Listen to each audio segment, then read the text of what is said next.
بسم اللہ الرحمن الرحیم۔ السلام علیکم ورحمۃ اللہ وبرکاتہ۔ میں ہوں محمد صادق شاہ اور آپ دیکھ رہے ہیں صادق ٹی وی یوٹیوب چینل۔ آج کی ویڈیو کا موضوع ہے کہ ظالم شوہر کو کیسے راہ راست پر لایا جائے، اس کا آسان حل، آسان طریقہ جو لڑائی جھگڑے کے بغیر ممکن ہے، ہم اس کو کیسے اپنا سکتے ہیں۔ یہ تو ہمیں معلوم ہے کہ کسی بھی مسئلے کا حل لڑائی جھگڑا نہیں، بلکہ لڑائی جھگڑے سے وہ مسئلہ اور بھی گمبھیر ہوتا جاتا ہے۔ جتنی بھی حکمت اور بصیرت سے اور عقل سے کام لیں گے تو مشکل سے مشکل مسئلہ بھی اور مشکل سے مشکل بات بھی آسانی سے حل ہو جائے گی۔ یہ ایک واقعہ ہے جو انتہائی دلچسپ بھی ہے اور خوبصورت بھی ہے، اور اسی سے ملتا جلتا طریقہ ہم بھی اختیار کر سکتے ہیں۔ اس زمانے میں بھی ہم یہ طریقہ اختیار کر سکتے ہیں۔ تھوڑا سا اپنی عقل کو لڑائیں اور اپنے ذہن کو اور دماغ کو استعمال کریں تو انشاءاللہ کہ ہمارے بہت سے لڑائی جھگڑے ایسے ہی ختم ہو جائیں گے۔ ابن النسوی یہ ایک قلعے کا حاکم گزرا ہے، گورنر گزرا ہے جو خراسان میں ہے، اور یہ ان کو اپنے باپ دادے سے وراثت میں ملی تھی۔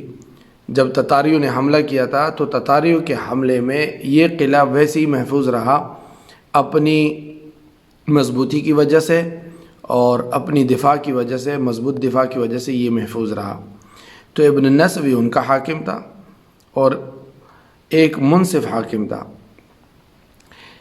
ابن النسوی کا ایک پڑوسی جو مسجد کا امام تھا، یہ کسی سفارش کے لیے ابن النسوی کے پاس آیا۔ اب ابن النسوی کے سامنے ایک رکابی موجود تھی، ایک پلیٹ موجود تھی جس میں شکر پارے تھے۔ ابن النسوی نے امام صاحب سے کہا، مسجد کے امام صاحب سے، کہ کھائیے۔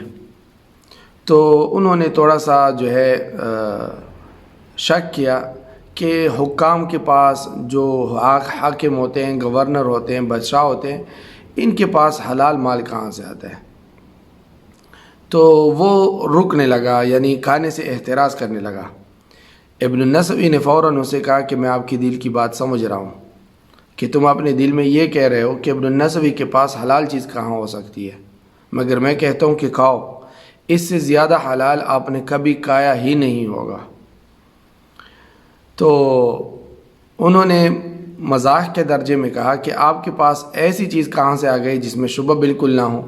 آپ تو کہہ رہے ہیں کہ ٹھیک ہے حلال ہے، لیکن ایسی چیز کہاں سے آئی کہ جس میں شبہ نہ ہو؟ شبہ تو ہو سکتے ہیں پھر بھی، کیونکہ بادشاہ لوگوں کے پاس ہدیے آتے ہیں، تحائف آتے ہیں، اور وہ رشوت میں ہوتے ہیں، کس چیز میں ہوتے ہیں، بہرحال۔ تو ابن النسوی کہنے لگے کہ اگر میں نے بتا دیا تو کھاؤ گے؟ تو امام صاحب نے اقرار کیا کہ بالکل، اگر آپ اس کو ثابت کریں کہ یہ بالکل حلال اور پاک مال ہے تو میں اس کو کھا لوں گا۔ اب اس زمانے کے ائمہ حضرات بھی اتنے جو ہے اس کے پابندی کرنے والے تھے حلال اور حرام کی۔ اس زمانے میں تو بھائی مولوی صاحب کے پاس کچھ بھی لے جاؤ وہ کھا لے گا۔ ابن النسوی نے کہا کہ اچھا سنو، چند رات پہلے میں اسی جگہ موجود تھا کہ دروازہ کھٹکھٹانے کی آواز آئی۔ تو میری باندی نے کہا کہ کون ہے؟ تو جواب آیا کہ ایک عورت ہے جو اندر آنا چاہتی ہے۔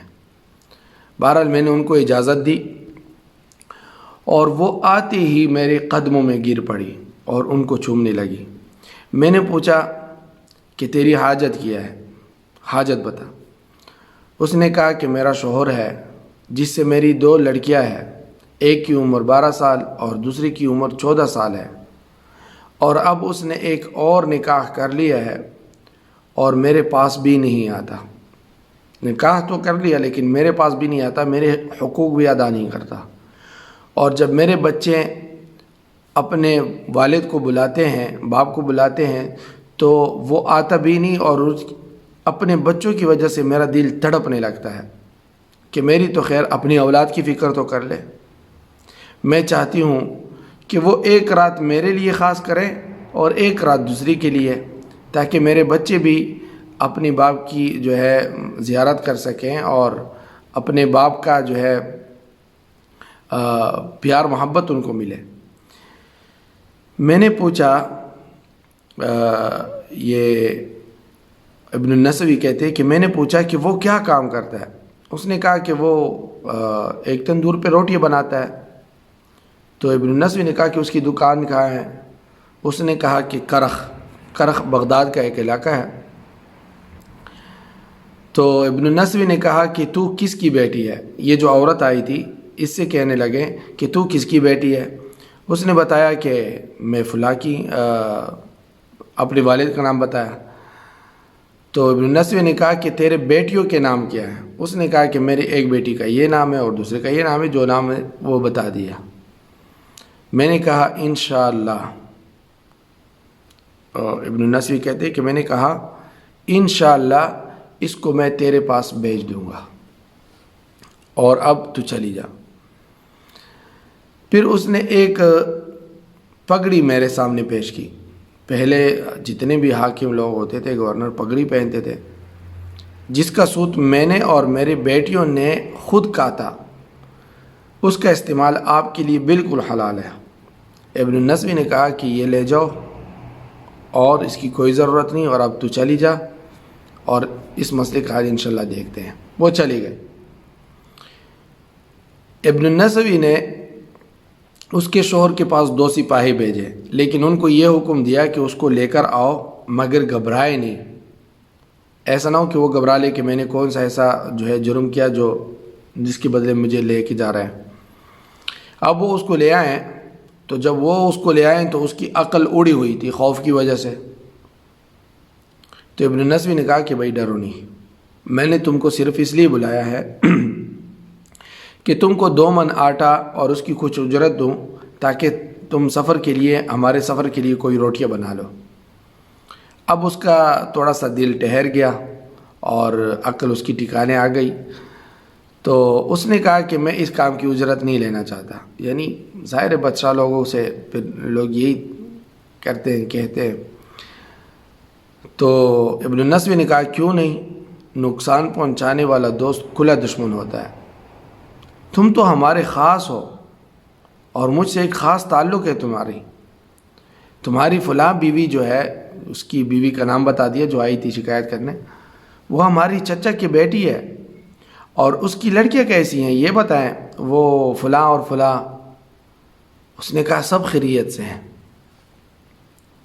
تو پھر ابن النسوی نے کہا اللہ، یہ کہنے کی تو مجھے ضرورت ہی نہیں کہ اس کی دلداری کا تمہیں پورا خیال رکھنا چاہیے، اور چلو یہ بات تو ویسی آئی گئی۔ کہتے اس نے فوراً میرے ہاتھ چومے، وہ امام صاحب سے کہتے ابن النسوی کہ اس نے میرے فوراً ہاتھ چومے، اور پھر میں نے ان کو کہا کہ اب تم اپنی دکان پر جاؤ، جب تمہیں کوئی ضرورت پیش آئے تو ہم سے بلا روک ٹوک مل سکتے ہو۔ وہ واپس چلا گیا۔ تو جب وہ واپس چلا گیا تو وہ اپنی بیوی سے بھی صحیح طرح ملنے لگا، اور یہ خیال کر کے اس کے دل میں کہ یار یہ تو بہت اونچی عورت ہے۔ آج کی رات کہتے وہ عورت آ کر مکان میں داخل ہوئی، اور یہ ایک طباق، یہ ایک پلیٹ ساتھ لائی، اور مجھ کو خدا کی قسم دی کہ اس سے واپس نہ کرنا، اور یہ بھی کہنے لگی کہ یہ میں اور میری اولاد اب بالکل دل جمی کے ساتھ ہیں، اور ابھی کوئی تکلیف نہیں ہے، یعنی سب کچھ ماشاءاللہ صحیح چل رہا ہے، اور یہ کھانا خدا کی قسم میرے کھاتے ہوئے سود کی قیمت سے بنایا گیا ہے۔ تو میں نے اسے قبول کر لیا۔ تو ابن النسوی کہتے ہیں کہ اب کہیں امام صاحب کیا یہ حلال ہے کہ نہیں؟ تو امام صاحب نے کہا واللہ، اللہ کی قسم دنیا میں اس سے زیادہ کوئی حلال کھانا نہ ہوگا، تو بس کھائیے۔ تو کہتے ہیں انہوں نے بھی کھانا شروع کر دیا۔ اب یہ ہے کہ ہم مسئلے مسائل کا حل اپنی انا کی وجہ سے جو ہے کھو دیتے ہیں، اور پھر اس کا کوئی حاصل نہیں بنتا، اور نہ کوئی حل نکل آتا ہے، اور وہ مسئلہ اور بھی گمبھیر ہوتا جاتا ہے۔ تو یہ ہے کہ کسی بھی مسئلے کا حل لڑائی جھگڑا نہیں ہے، بلکہ حکمت بصیرت سے جو ہے اس مسئلے کا حل نکالا جا سکتا ہے۔ اگر حل نکالنے کی جو ہے ضرورت ہو آپ ضرورت سمجھیں، اور اگر آپ لڑائی جھگڑا کرنا چاہیں تو وہ تو پھر ویسے بھی کرتے ہیں. تو وہ تمام خواتین جو اپنے شوہروں سے، ان کی ناانصافی سے، ان کی ظلم سے پریشان ہیں، اسی سے ملتا جلتا کوئی بھی طریقہ اختیار کر سکتے ہیں. آج کل ہمارے پاس MPA ہے، MNA ہے، کیا کیا ہے بھائی، اور کسی کا سہارا لے کر. لیکن یہ بات ذہن نشین رہے کہ ان کا سہارا لے کر آج کل وہ بھی ایسے درندے ہیں کہ کوئی کام جو ہے بغیر لالچ کی کرتے نہیں، خود ان کی جو ہے نظر دوسری طرف چلی جاتی ہے. لیکن اپنی عفت اور پاکدامنی کا بھی خیال رکھیے. امید ہے کہ آپ کو یہ واقعہ اچھا لگا ہوگا. انشاءاللہ ملتے ہیں پھر کسی ایک اور ایسے خوبصورت سٹوری سے. السلام علیکم ورحمۃ اللہ وبرکاتہ.